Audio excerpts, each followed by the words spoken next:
Hello guys. Good morning.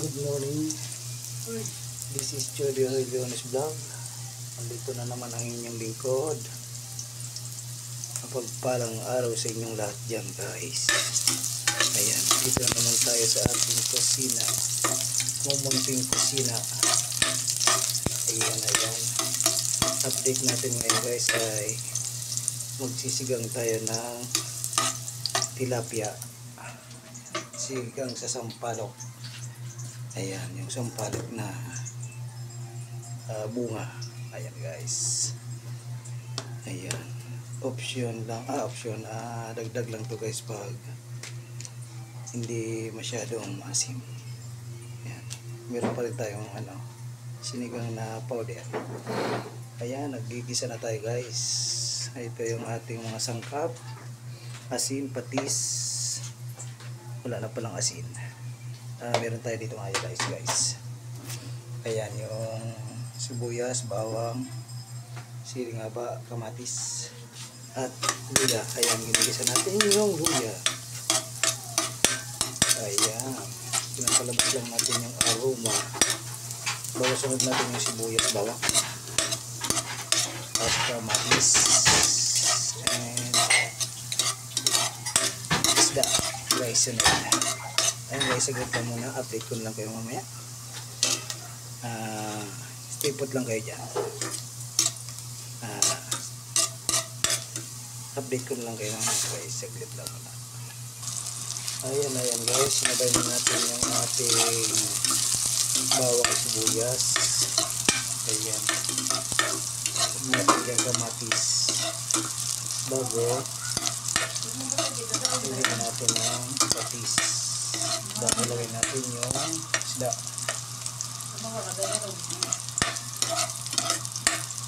Ayan guys, saglit lang ulit. Ayan guys, yung nilaga nating sampalok, dudurugin muna natin para kain lang natin yung katas. Nilagyan na natin na pala ng sabaw yung ating ginisang tilapia. Ayan, naggisa muna pala tayo. Ayan, nilagay na natin yung isda tapos sabaw. Tama lang na sabaw para masarap. Ayan guys, hindi naman kasi namin nauubos ang sabaw. Ayan guys, saglit lang, durugin natin to para. Ayan guys, ang hirap maghawak ng ating camera. I-update ko na lang kayo mamaya ulit. Ayan, yung ilalagay nating siling haba 4 para may aroma. Yan, piprituin natin yan. Tira. Tapos lagyan pala natin ng asin. Di pa ko nalagay guys, saglit lang. Ayan guys, ito na yung ating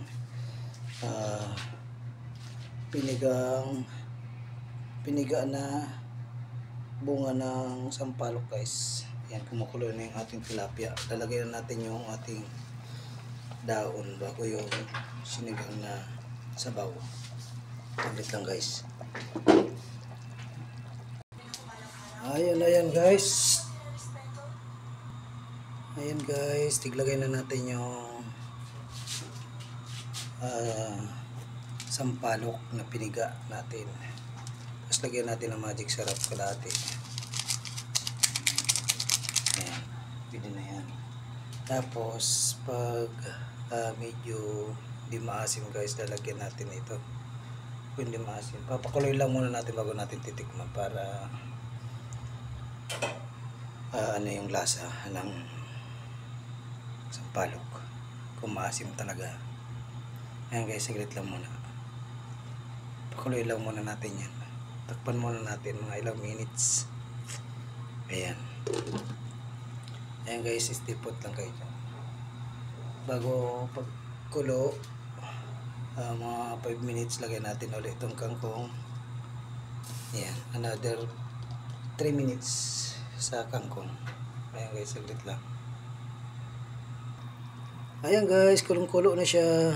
Lagay na natin yung kangkong para ayan, tikman muna natin.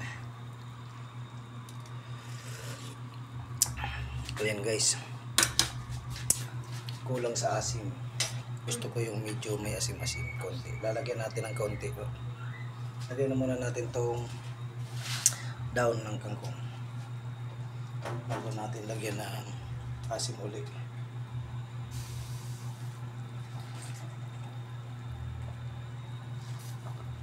Ang hirap mag-vlog, walang tagahawak.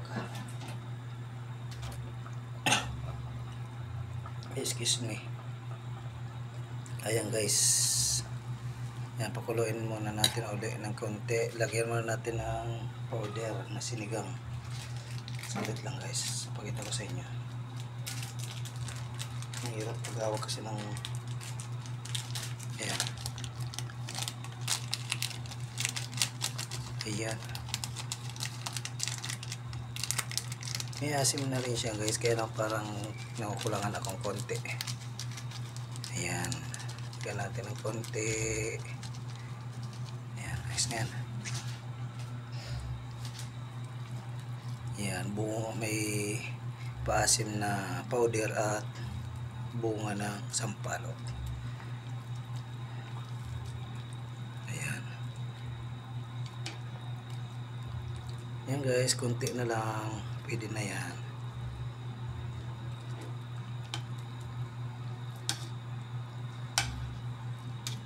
Yan, tignan natin guys muna. Kompleto na rin yan. May asin na yan. Saka patis.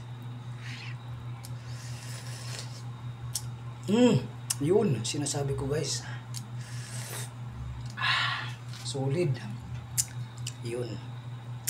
Naghalo na sila. Powder at saka bunga ng sampalok. Ayan guys, hanggang dito na lang muna ang aking live video. Kumusta sa inyong lahat dyan? Thanks for watching. Ingat-ingat tayong lahat guys. Hindi ko napapakita sa inyo guys pag kain namin, kasi mamaya pa kami kakain. Ayan guys, goodbye. Thanks for watching Jody Arleones Vlog. Please follow my FB page, Jody Arleones Vlog, and my YouTube channel, Jody Arleones Vlog. Ayan guys, bye bye, babus.